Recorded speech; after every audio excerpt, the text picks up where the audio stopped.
A very good evening students. वैदिक युग एवं जनपद, ठीक है, 4th चैप्टर है आपका ये 6th क्लास का।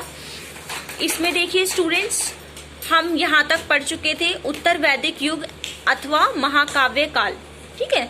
इसमें हमने वेदों के बारे में पढ़ा था कि ऋग्वेद, सामवेद, यजुर्वेद और अथर्ववेद, ठीक है, इसके बारे में हम ऑलरेडी पढ़ चुके थे।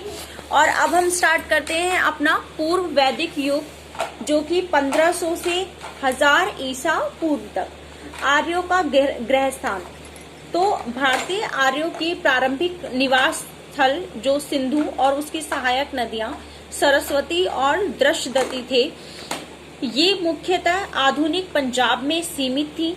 इनकी बाह्य बस्तियां पूर्व की ओर गंगा और यमुना के मध्य क्षेत्र में फैल गई थी।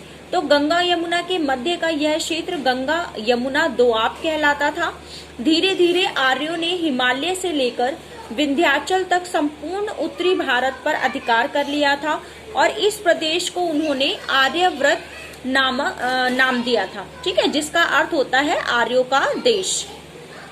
400 ईसा पूर्व तक आर्यों का प्रसार संपूर्ण भारत में हो गया, जिसके दो मुख्य कारण सैन्य विजय तथा धार्मिक प्रचार था।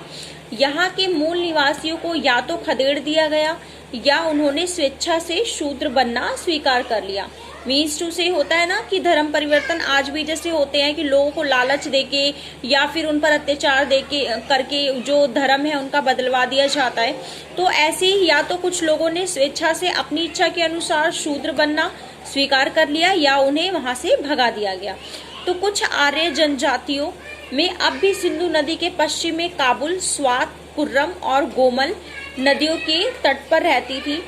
आर्यों ने अपना घुमक्कड़ जीवन त्याग कर स्थायी मकानों में रहना प्रारंभ कर दिया था, जो लकड़ी और बांस से निर्मित होते थे। मीन्स जो लकड़ी और बांस से बने हुए होते थे। और इन घरों के अंदर आर्यों ने एक स्वस्थ पारिवारिक जीवन प्रारंभ किया था, ठीक है।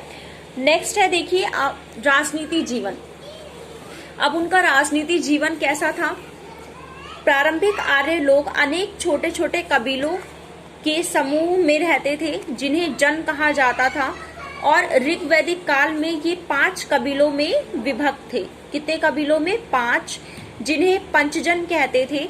अनेक परिवारों को मिलाकर एक कुनबा बनता था, जिसे विश कहा जाता था, और अनेक विश मिलाकर एक जन बनता था।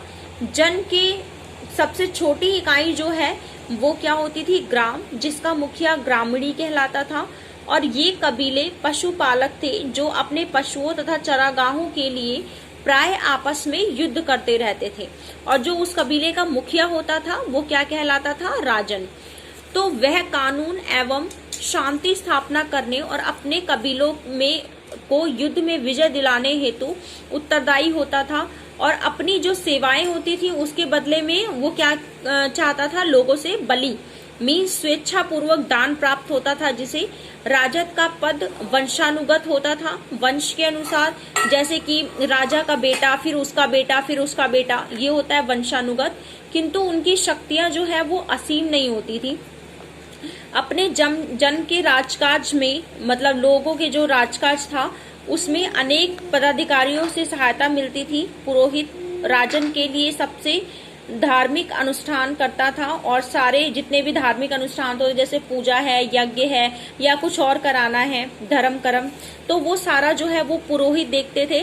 और सेनानी सेनापति होता था, और जो है राजन जन के समस्त निवासियों के हित में और उनकी जो सारी समस्याएं होती थी उस पर चर्चा करता था। और सभा और समिति राजा की शक्तियों पर नियंत्रण रखती थी, ठीक है।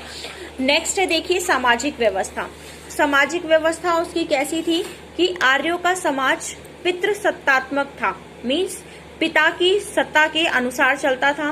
कुल या परिवार का मुखिया सबसे वयोवृद्ध पुरुष होता था, और जिसे कुलप कहते थे। समाज में स्त्रियों का सम्मानजनक स्थान होता था। वे स्वयंवर द्वारा अपने पति का चयन करने को स्वतंत्र होती थी। स्वयंवर क्या होता है? अपनी इच्छा अनुसार पति का चयन करना, ठीक है। तो वहां पे स्त्रियां सम्मानजनक स्थान प्राप्त करके अपना जो पति है उसको स्वयं चुनती थी।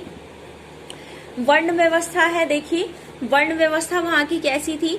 ऋग्वेद में दस्यु या दासों का विवरण मिलता है। जो दास होते थे, गुलाम, संभवतः वे काले वर्ण के मूल भारतीय लोग थे। आर्यों के समाज में दो प्रारंभिक वर्ण, गौर वर्ण और आर्य तथा काले वर्ण के दस्यु थे। ये विभाजन वर्ण पर आधारित थे। दस्यु जो है वो दासों को तुच्छ समझा जाता था, उन्हें तुच्छ कार्य करने पड़ते थे। जैसे कालांतर में दस्यु शब्द का प्रयोग सभी गुलामों के लिए किया जाने लगा। आर्य शब्द का आशय श्रेष्ठ और आदरणीय शक्ति व्यक्ति से होता है, जो कालांतर में वर्ण का अर्थ जाति हो गया। समाज का विभाजन भी कार्यों के आधार पर ही किया जाने लगा। ठीक है, तो बच्चों आज के लिए हम इतना ही पढ़ेंगे। नेक्स्ट कंटिन्यू हम अपनी नेक्स्ट क्लास में करेंगे। जब तक देखिए आपके लिए होमवर्क है कि आपको इसमें ये करना है कि वैदिक साहित्य से क्या अभिप्राय है और आर्य जो है वो भारत में कब आए। ये 2 क्वेश्चन है, वो आपको करने हैं।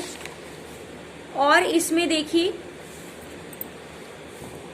ये सही विकल्पों पर चिन्ह लगाने हैं आपको। आर्यों का मुख्य व्यवसाय क्या था? इंडो यूरोपियन भाषा में लिखा गया सबसे प्राचीन ग्रंथ कौन सा है? आर्य सर्वप्रथम आकर किस क्षेत्र में बसे थे? और पूर्व वैदिक काल में धार्मिक कार्यों को कौन संपन्न करता था? ठीक है, तो बच्चों आज के लिए हम इतना ही पढ़ेंगे। नेक्स्ट कंटिन्यू हम अपनी नेक्स्ट क्लास में करेंगे। ठीक है, ये आप अपनी कॉपी में कर लें।